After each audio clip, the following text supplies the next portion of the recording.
நண்பர் கிஷோர் டிடிஎக்ஸ் அவர்களே, வேண்டோடு பணிபுரியும் டாக்டர் ஜான்சன் அவர்களே, ஏழை விஞ்ஞானிகளே, விவசாயத்திற்கு மக்களே, உங்கள் அனைவருக்கும் இந்த காலை நேரத்திலே இந்த மாதிரி ஒரு பயிற்சி அரங்களை சந்திப்பதில் மிகவும் மகிழ்ச்சி அடைகிறேன்.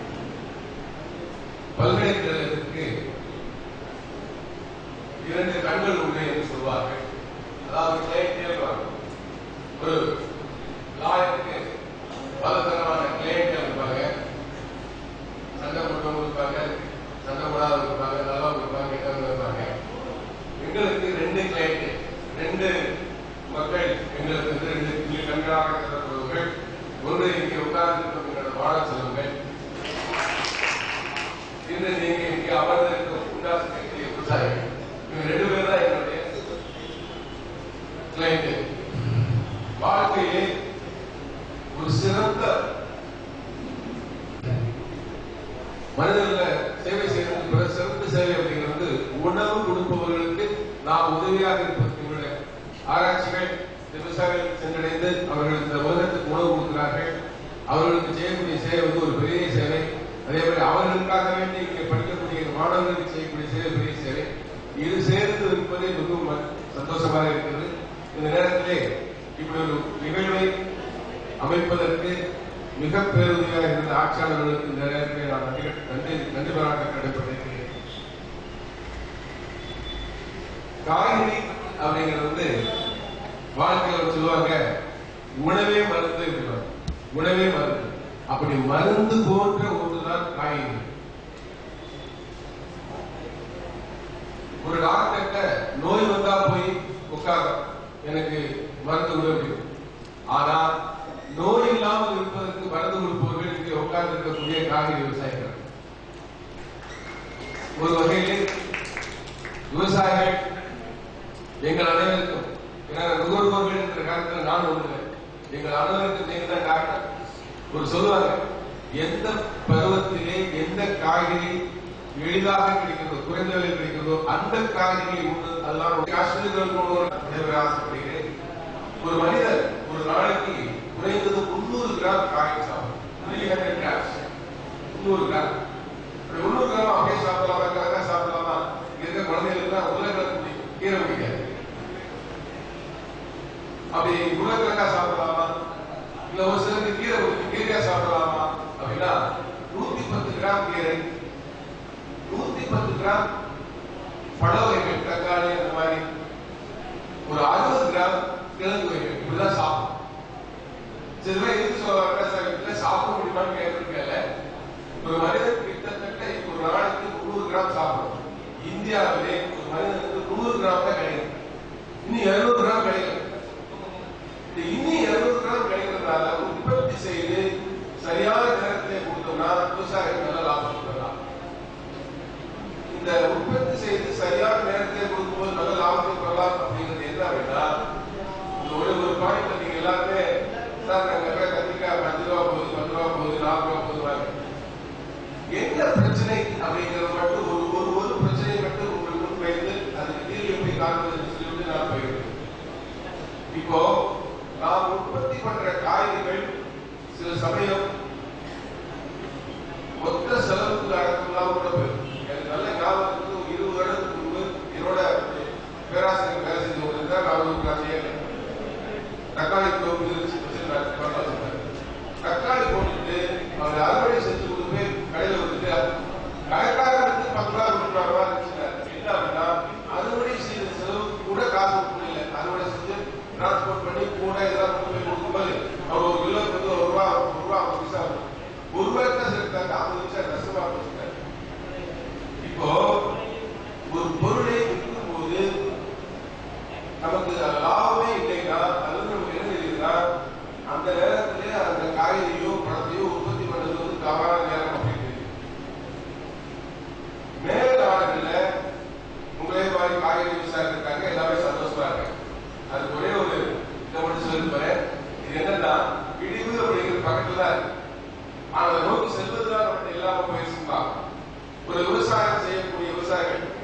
ஜப்பான் அப்படிங்கிற நாடு எடுத்துக்கிட்டீங்கன்னா ஜப்பான் நாட்டுக்கு எவ்வளவு வெங்காயம் வேணும் அப்படின்ட்டு அங்க இருக்கக்கூடிய ஒரு 3500 விவசாயிகள் ஒன்று சேர்ந்து டிசைட் பண்ணிடுவாங்க. 3500 விவசாயிகள் சேர்ந்து ஜப்பான் நாட்டுக்கு எவ்வளவு வெங்காயம் வேணும், 3 சீசன்ல போடுறாங்கன்னா 3 சீசன்ல யாராவது அந்த சீசன்ல போடணும், இந்த விவசாயிகள் இந்த ஏக்கர்ல இவ்வளவு போடணும், இந்த விவசாயிகள் இந்த ஏக்கர்ல இவ்வளவு போடணும், இந்த விவசாயிகள் இந்த ஏக்கர்ல இவ்வளவு போடணும், 3 சீசன் டிசைட் ஆகும். மொத்தம் அவரோட தேவை 1 லட்சம் டன்னுனா இந்த 3500 விவசாயிகளுக்கு அறிவிப்பு பிரிச்சு 1 லட்சம் டன் 36 போல 1,10,000 உற்பத்தி பண்றதுக்கு ரெடி பண்ணிடுறாங்க. பண்ணிட்டு 36 போது உற்பத்தி செலவு எனக்கு பல்வேறு ஒரே ஒரு கருத்தை மட்டும் முன்னெடுத்து சொல்றேன். நீங்க அடுத்து நிறைய பேசிருக்காங்க. அதாவது மாவுக்கு நாங்கள் ஒரு குழு அமைப்போம். தமிழ்நாடு வேகோ ஃபெடரேஷன் அப்படின்னு சொல்லி தமிழ்நாடு வேகோ ஃபெடரேஷன். அது வந்து தமிழ்நாட்டில் இருக்கக்கூடிய 18-20 மாவட்டங்களில் இருக்கக்கூடிய விவசாயிகளை ஒன்று சேர்ந்து ஒவ்வொரு மாவட்டத்துக்கும் ஒரு குழு, ஒரு 18 மாவட்டத்துக்கு சேர்த்து எல்லாத்தையும் ஒரு குழு ஆரம்பிச்சு. ரிலையன்ஸ் அப்படிங்கிற கம்பெனி, அவங்க குறைய செலவு இல்லை.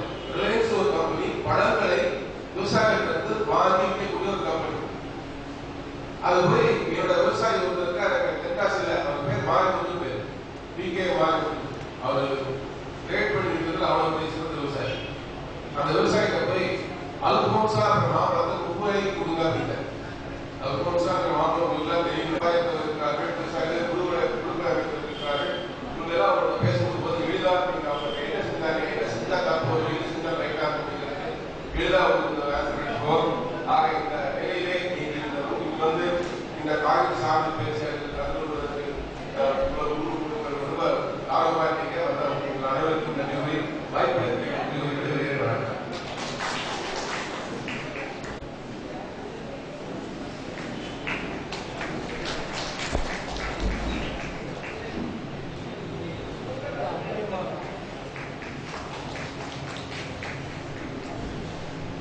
அரசு தோட்டக்கலை கல்லூரியினுடைய முதல்வர்களுக்கு பொன்னாடை போட்டிக்கு வரும்.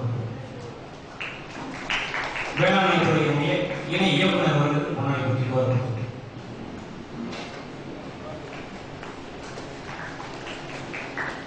பேராசிரியர் ஜான்சிராணி அவர்களுக்கு பொன்னாடை போட்டிக்கு வரும். மாவட்ட ஆட்சியருடைய உதவியாளர் விவசாயம் அவர்களுக்கு பொன்னாடை போட்டிக்கு வரும். காய்கறி சாகுபடியில் நவீன தொழில்நுட்பத்தை எவ்வாறு பயன்படுத்துவது என்பதை குறித்த கையேட்டினை மதிப்பிற்கும் மரியாதைக்குரிய மாவட்ட ஆட்சித்தலைவர் அவர்கள் வெளியிட பெரியவரம் அரசு தோட்டக்கலை கல்லூரியினுடைய முதல்வர் அவர்கள் அவற்றை பெற்றுக் கொள்வார்கள்.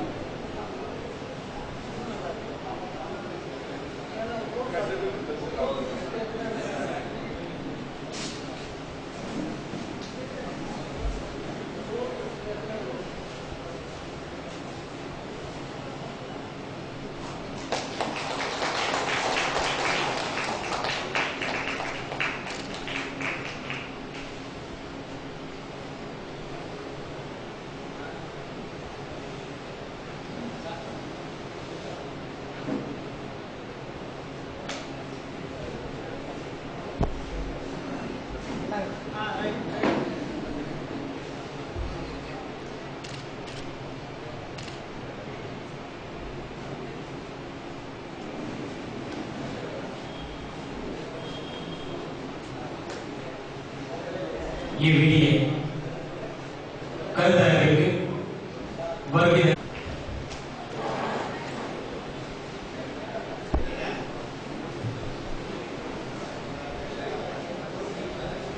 தமிழ்நாடு அரசினுடைய தோட்டக்கலை மற்றும் மலைப்பெயர்வு துறை, தமிழ்நாடு வேளாண்மை பல்கலைக்கழகம், தோட்டக்கலை கல்லூரி மற்றும் ஆராய்ச்சி நிலையம் பெரியகுளம், மாவட்ட நிர்வாகம் ஆகிய மூன்றும் இணைந்து சிறப்பான வகையில் மாவட்ட அளவிலான காய்கறி சாகுபடி மற்றும் பயிற்சி கருத்தரங்கம் இங்கு நடைபெற்றுக் கொண்டிருக்கின்றது. இந்த பயிற்சி கருத்தரங்கிலே சிறப்பான வகையிலே வரவேற்புரையாற்றி அமர்ந்துள்ள நம்முடைய பேராசிரியர் மற்றும் தலைவர் தோட்டக்கலை கல்லூரி மற்றும் ஆராய்ச்சி நிலையம் திரு ஜான்சிராணி அவர்களையும், வேளாண்மை இணை இயக்குனர் திரு மூர்த்தி அவர்களையும், தோட்டக்கலை துணை இயக்குனர் திரு கிருஷ்ணகுமார் அவர்களையும் இவர்களோடு இணைந்து சிறப்பான வகையிலே இவர்கள் எல்லா வகையிலே பணியாற்றி தோட்டக்கலை கல்லூரி மற்றும் ஆராய்ச்சி நிலையம் பெரியகுளத்தினுடைய முனைவர் திரு தானா பாலமோகன் அவர்களையும் அவரோடு இணைந்து இங்கு வந்துள்ள தோட்டக்கலை துறையைச் சேர்ந்த முனைவர்கள் திரு வி லட்சுமணன், திரு இரா பாலமோகன், திரு வி பாலசுப்ரமணி, திருமதி பா கவிதா, திருமதி பே கீதாராணி, திருமதி ஜே சீதா, திருமதி விஜயலதா, திரு ஷேக் பிரபு அவர்களோடு இங்கு வந்திருக்கக்கூடிய தோட்டக்கலை துறையைச் சேர்ந்த மாணவிகள் மற்றும் விவசாய பெருமக்கள், பத்திரிகை தொலைக்காட்சி நண்பர்கள், செய்தி பக்க தொடர்புத்துறையுடைய அலுவலர்கள், மாவட்ட ஆட்சியருடைய நேர்முக உதவியாளர் வேளாண்மை மற்றும் தோட்டக்கலைத்துறை மற்றும் விவசாயத்துறையைச் சேர்ந்த அலுவலர்கள், ஆராய்ச்சியாளர்கள் மற்றும் இங்கே தன்னுடைய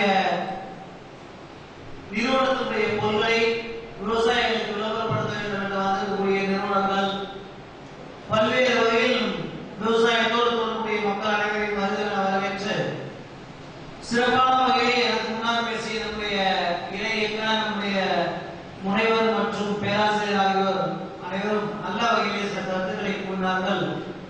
விவசாயத்துடைய முக்கியத்துவம், விவசாயத்துடைய முக்கியத்துவம் எது இருக்கிறது என்றால் அந்த பொருளை உற்பத்தி செய்வதில் இருக்கின்றது.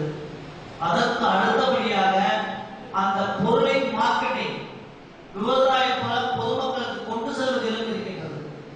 கொண்டு செல்வதற்கு இடைத்தரகர்கள் இல்லாமல் விவசாயிகளே ஃபார்மர் ப்ரொடியூசிங் கம்பெனி என்ற அரசாங்கத்தால் கொண்டு வரப்பட்ட மதிப்புக்கும் மரியாதைக்குரிய மாண்புமிகு முதல்வர் அவர்களால் கொண்டு வரப்பட்ட ஃபார்மர்ஸ் ப்ரொடியூசிங் கம்பெனி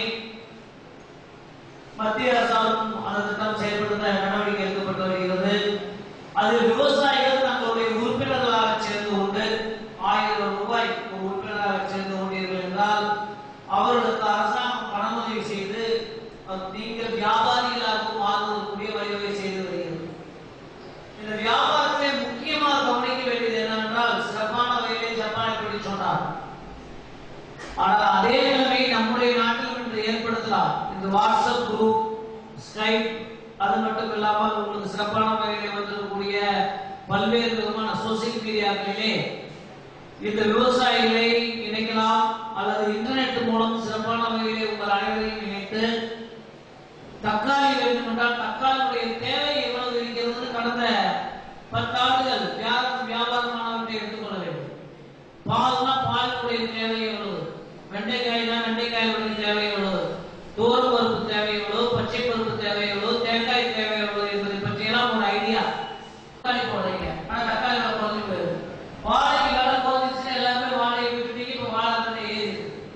அப்போ ஒரு நமக்கு அதை பற்றி ஒரு அறிமுகமோ ஒரு ஐடியாவோ இல்லாதனால அந்த பிரச்சனை நிச்சயமாக வரும் காலங்களில் அதனால சிறப்பான ஐடியாக்கள் நம்முடைய முதல்வருடைய திட்டத்தின்படி தோட்டக்கலைத்துறையுடைய பேராசிரியர்கள் மற்றும் தோட்டக்கலையுடைய விற்பனர்கள் என்று சொல்லக்கூடிய மார்க்கெட்டிங் அவருடைய துறையாலும் சிறப்பான வகையில் செயல்படக்கூடிய வழிவகை உள்ளது. அது வருங்காலத்தில் வரும் பொழுது விவசாயம் சிறப்பான ஒரு தொழிலாக மதிக்கப்படும். ஆகவே அதற்கு முன்னோடியாக என்னென்ன பொருட்களை இங்கே நாம் விளைவிக்கலாம், அந்த பொருளுக்கு என்னென்ன தேவை, உதாரணமாக பல்வேறு காய்கறி பெயர்களை பற்றி இந்த புத்தகத்திலே கொடுத்திருக்கின்றார்கள். தக்காளி, கத்தரி, மிளகாய், வெண்டை, முருங்கை, முட்டைக்கோஸ், காலிஃபிளவர், கோவக்காய், பாவக்காய், புடலங்காய், பீர்க்கங்காய், பீட்ரூட், முள்ளங்கி அனைத்து பயிர்களை இதில் கொடுத்திருக்கின்றார்கள். மண்ணை பலப்படுத்துவது எப்படி, பலப்படுத்திட்டு அதில் விளைவிக்கக்கூடிய விதைகள் தரமானதாக, சீட் சக்தியை பெற்றதாக, நல்ல விளைச்சல் உள்ளதாக விதைகளை பெறுவது எப்படி, விதையுடைய அளவு எவ்வளவு போட வேண்டும், அதற்கான நாற்றாங்கா தயாரிப்பது எப்படி, நாற்றாங்கா தயாரித்த பின்பு எத்தனை முறை அதற்கு தேவையான உரம் போட வேண்டும், அடி உரம் மேல் உரம் எப்படி விட வேண்டும், நீர் எத்தனை முறைக்கு ஒரு முறை தண்ணீர் பாய்ச்சப்பட வேண்டும், பாய்ச்சப்பட்ட பின்பு அதனுடைய அளவுகளை களைகள் ஏற்படுவதால் களைகளை களைவதற்குரிய நடவடிக்கை எப்படி எடுக்க வேண்டும்,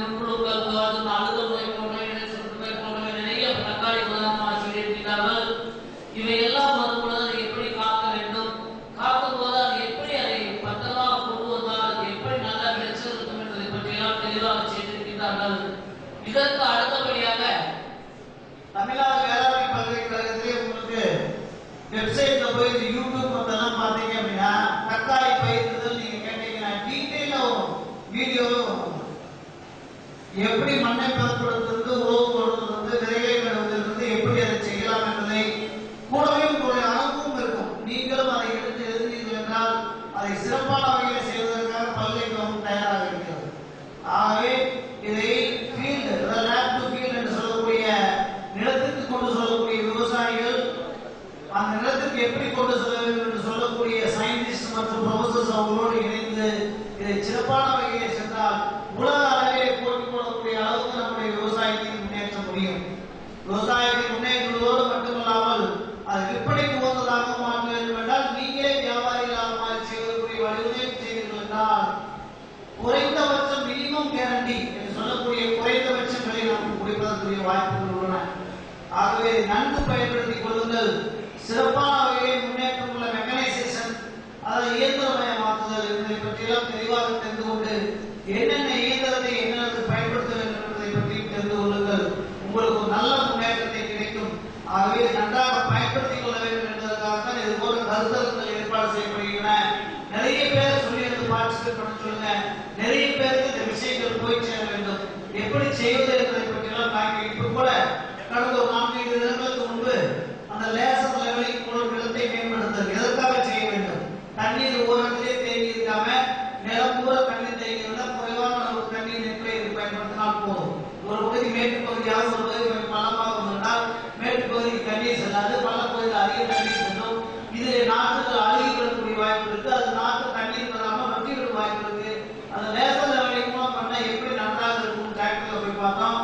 அதுக்கு அடுத்தது ஒற்றை நாட்டு முறை என்று சொல்லக்கூடிய அளவுக்கு உங்களுக்கு மெஷின் பிளான்டிங், அதுவும் கூட மெஷின் பிளான்டிங் இயந்திரத்தின் மூலம் நடவு எப்படி செய்வது, களை எடுப்பதெல்லாம் எப்படி ஈஸியாக இருக்கும் என்பதை பற்றி எல்லாம் சிறப்பான வகையில் நேரிலே கொண்டு சென்று காண்பிக்கிறார்கள்.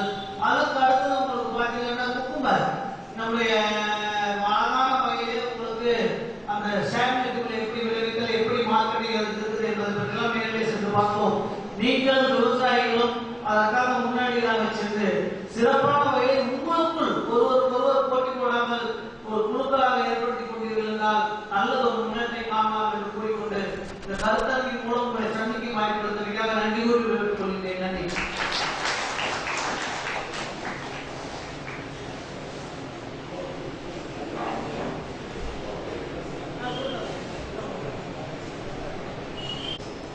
அடுத்தபடியாக வெங்கடேஷ் கண்ணன்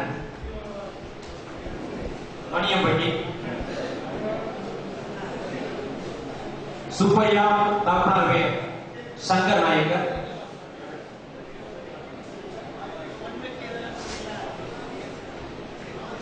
அடுத்தபடியாக கம்பம் ஒன்றியத்தை சேர்ந்த ராஜு தாப்பனார்வே சிவனாண்டி தேவர்,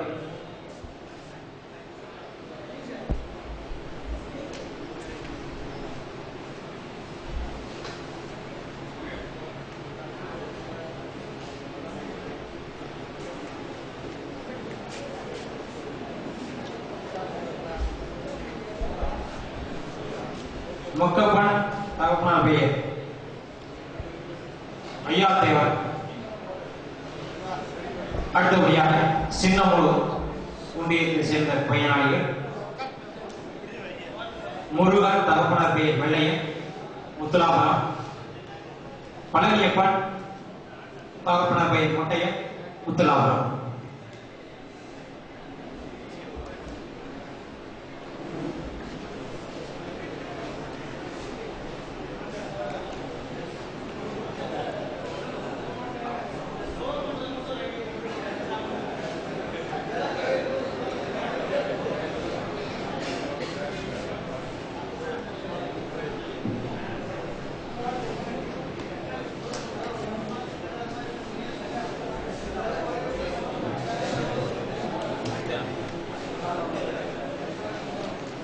காய்கறி சாகுபடி குறித்து பல்வேறு தலைப்புகளில் கருத்துக்களை எடுத்துரைக்க உள்ளார்கள்.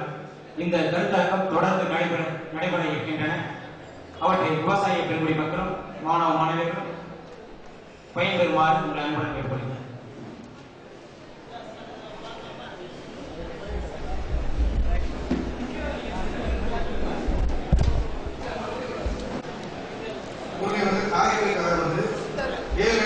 நம்ம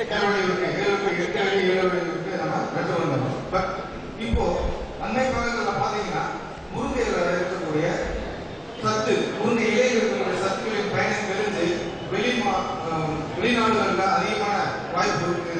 அதை பயன்படுத்தி முருங்கை இலை உற்பத்தி எப்படி பண்ணலாம் அப்படிங்கிறத பத்தி அதாவது தக்காளி கத்திரி இதெல்லாம் பண்ணுவாங்க. அது மாதிரி முருங்கையை வந்து நம்ம சாகுபடி குறைந்த இடைவெளியை வச்சு அதாவது பாத்தீங்கன்னா இதுல இருந்து ஊட்டச்சத்தோட அளவுல பாத்தீங்கன்னா நமக்கு தெரியும்.